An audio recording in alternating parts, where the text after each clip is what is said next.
Friday, July 30th, 2021, and this is the Washington Times front page. Thanks for joining us. I'm George Gerbo.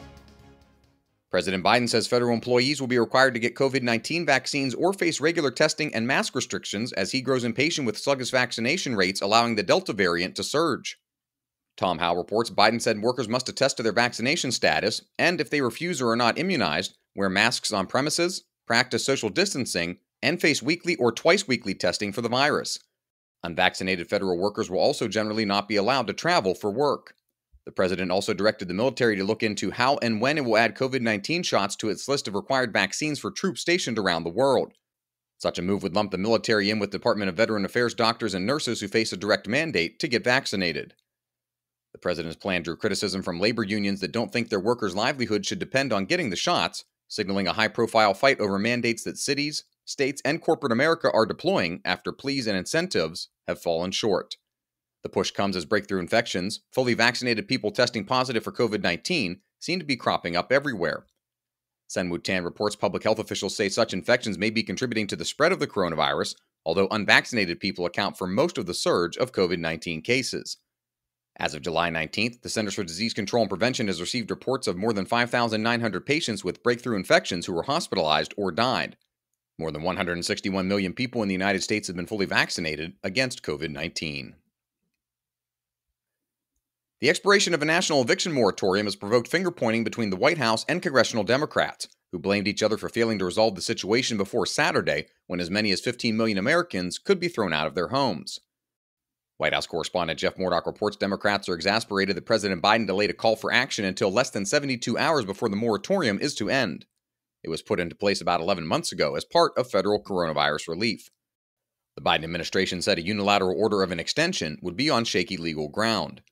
The Supreme Court last month signaled the Centers for Disease Control and Prevention overstepped its authority by imposing the moratorium in the first place. The court, in a 5-4 decision, telegraphed it would block further extensions unless there was clear and specific congressional authorization. A reminder that you can find all these stories at WashingtonTimes.com/front page. Don't have access to the Times yet? Visit WashingtonTimes.com/George and get 25% off your annual subscription.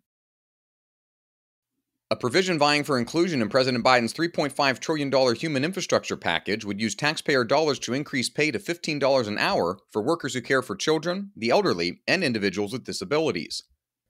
Carrie Murakami reports Democrats say these workers, who tend to be minorities and women, are making $11 or $12 an hour on average and are underpaid. The plan would make states require home health care be available to more people and send an unspecified amount of federal money to home care agencies to increase workers' pay. The government traditionally attempts to help all low-income workers, regardless of what they do for a living, with incentives like the Earned Income Tax Credit. But using public dollars to give raises to private sector employees would shift how the government tries to help those workers. And finally, former Catholic Church Cardinal Theodore McCarrick has been charged with sexually assaulting a teenage boy in Wellesley, Massachusetts. Mark Kellner reports a criminal complaint issued by the Dedham District Court charges McCarrick with 3 counts of indecent assault and battery on a person 14 or older. According to court documents, McCarrick is charged with assaulting a 16-year-old boy at a wedding reception at Wellesley College on June 8, 1974.